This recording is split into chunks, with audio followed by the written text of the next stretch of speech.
Today we'll be breaking down news that is happening in the restaurant space and why it is very important and how it connects to crypto. You guys don't want to miss it. It's going to reveal some big news around Avalanche.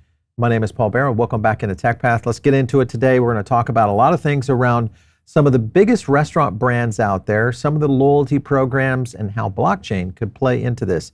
I do want to thank our sponsor, and that is iTrust Capital. If you guys are looking at long-term holding and you want to do it in an IRA, go over to itrustcapital.com. You can visit their link down below in our description. A couple of things you can do is move an IRA in there. You should always check your tax advisor for that, but you can do that. You can also start a brand new one. Here we are going into Q3, Q4. This is when you need to start planning for next year. And of course, getting over to iTrust Capital, buy and sell crypto, gold, and silver with your IRA, all available over there. Use our link, $100 funding reward to you if you decide to get going. All right, so as many of you guys know, we've covered Starbucks and many of the chains out there quite a bit. And if you're not aware of what happened, Starbucks launched a great, I thought at the time, NFT before we started diving into an NFT program called Odyssey. Well, once we started to dig into it, we found, okay, this thing is definitely not going to make it. We were right at that time. It was going to be a disappointment. And unfortunately, that's what happened with Starbucks. They rug pulled their audience. And of course, all those NFTs are still out there. We'll see what happens from that. Now, many of you guys may not know, but I actually wrote a book on the whole era of how technology was shifting in the restaurant space. It was a book out there called The Chipotle Effect. And the reason was because I was an early investor in Chipotle, early investor, pre-2010, got into Chipotle, a crazy number, still probably one of my biggest investments out there. But you look at what's happening now because the CEO of Chipotle is now over at Starbucks. This is the former CEO and some of the problems that they were faced with, and this will kind of get pretty much obvious, I think, as you start to see these clips. So let's go to this first one. When we have coffee tastings at the start of major meetings, and we have them for all our major meetings, I thought it's important for us to meditate during this coffee tasting so that we can connect with ourselves. We start meetings at 5 after the hour, which sometimes is a bit confusing for me. But this 5-minute break between meetings helps us in some way center and helps us get ready for what comes next. And it helps me prepare to go to sleep. If there's anything after 6 p.m., better be sure that it's important, because if not, it'll just wait for another day. Sometimes I find myself catching up on a Sunday, I must confess. And so my messaging also includes the kind of mindset changes that we have to evolve to. An example, a no eggshells mindset, which is really about how we all, courageous in the choices we make and the facts we present. And I've always believed in renewal in terms of leadership. You renew yourself by doing something different. Okay, well, that's probably one of the things that got him fired, but I don't think that was really all of it. I've got another clip. This is the reason that this guy got ousted at Starbucks. There are many things that are hitting the brand right now. And let's go to that clip. You'll see what I'm saying. And none of them saw a negative number except for you. We have not been able to communicate to them the value that we provide. Why did the loyalty program go from 34.3 to 32.8 in linked quarter? I mean, those people are not occasional. Those people are hardcore. Not the occasional, but the hardcore drop off. Delivering and communicating value to them in a more aggressive manner. That's what the plan we have does. And they were unable to keep up with it. Of course, decimated Starbucks, the stock, the brand itself, the value of what the brand has been able to bring out. So they said, okay, we've got to make a change here. And the main thing we're going to focus in on is loyalty going forward, I think, or at least I think this is what they're going to focus in on. But they did end up with getting Brian Niccol, who is the now former CEO of Chipotle. His salary comes in at $1.6 million. With all of his bonuses, this guy's going to make about $117 million. The stock was up like $8 billion. So we'll see if this is a good deal. Actually, probably was. And anticipation of what I think Niccol will bring to Starbucks is still yet to be determined. But there are some opportunities here where blockchain technology and what we will see in terms of loyalty could make a huge move into the next direction. I think that's the key here. All right, so I want to go to a clip here. This is going to get into the more details of why Starbucks was faced with all these challenges, and loyalty is the number one. Let's take a look.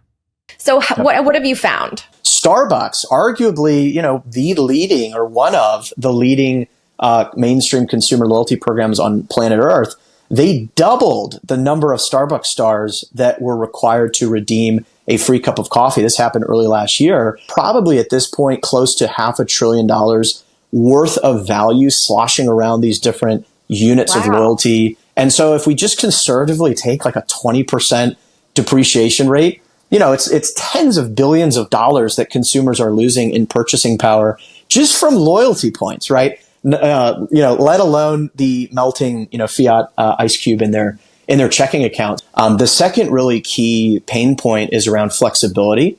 So I have all these little silos of loyalty value, my miles, my points, whatever. They don't really talk to each other. I can't really easily exchange one form of value for another. They basically devalued, they printed more tokens in essence for their loyalty points.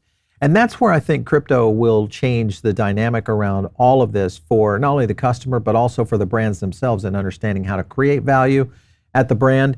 This is not something that's done very easily. Brian Niccol's first order of business is to unlock shareholder value as the CEO of Starbucks. That was a statement coming in. I'll zoom in on that for you guys.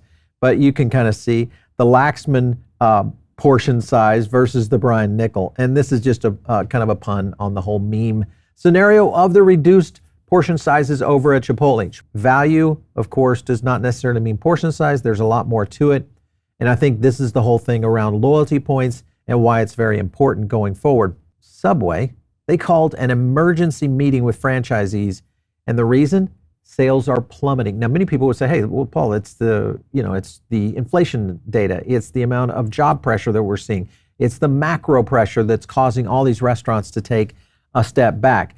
The reality is that there's a lot more to this. Basically, what they did is they rug pulled their customers again on the value of all the things you've been buying, all the stuff you've been doing in these restaurants, etc., that now is no longer. In other words, they're going out and printing their own tokens and creating devaluation within the loyalty system itself. If you look at the comparison, this is kind of a breakdown. This is a euro comparison. But I want to show you here of how the new Subway Rewards loyalty scheme worked. So this was the amount that you spent currently versus what your points were. Now under the new version, you're talking about 10, 100 points going down to $29 on a regular coffee, etc. See the increase in terms of what you have to accumulate just to be able to get these. They've basically in some cases doubled, in some cases over doubled. But this is the example that many of these retailers are missing. And what I mean by that is we are now starting to see a whole new consumer spending cycle, and it's coming from millennials and Gen Z. This was the thing that Starbucks hit on, is that they had completely detached away from that. Now, Solana could have done this. Unfortunately, they weren't able to completely close the door on it. I want to play a clip for you. The so-called NFT, you cannot redeem your burger NFT for a burger. Stop asking. Further into what they're talking about, we deleted a link to a form from the burger drop, needed to go back to the drawing board. I think an admission of guilt, so to speak. I'm not sure there was bots involved in this. I think this was just a fail on their part. But anyway, truly sorry. Open to good ideas. This was surprising in the sense that maybe the good ideas should have already been here, and especially when you're dealing with a retail titan like McDonald's. So what that was a clip from a show that we did talking about McDonald's starting to launch a strategy around digital rewards.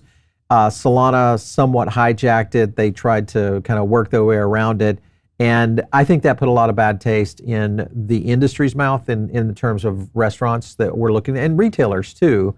So it kind of caught Solana off guard a little bit. So when you look at what is the solution, especially when you look at blockchain, there's really only one blockchain that solves this to the level that retail will be able to use it at scale. That's the key here that will make a huge difference in how retailers are going to go forward. I believe it's going to be Avalanche. Here's John Wu, the CEO and president over at Avalanche, explaining this.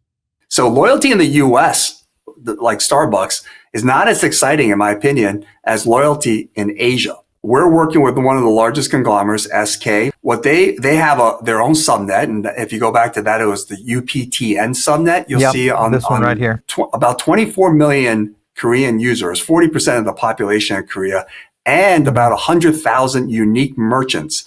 The Korean version of a Starbucks, and you drank 1,000 cups of coffee, you can actually take those points and go to a hotel and use it for one night. The monetary systems of the loyalty points are controlled by Starbucks, are controlled by Marriott. They deflate those points.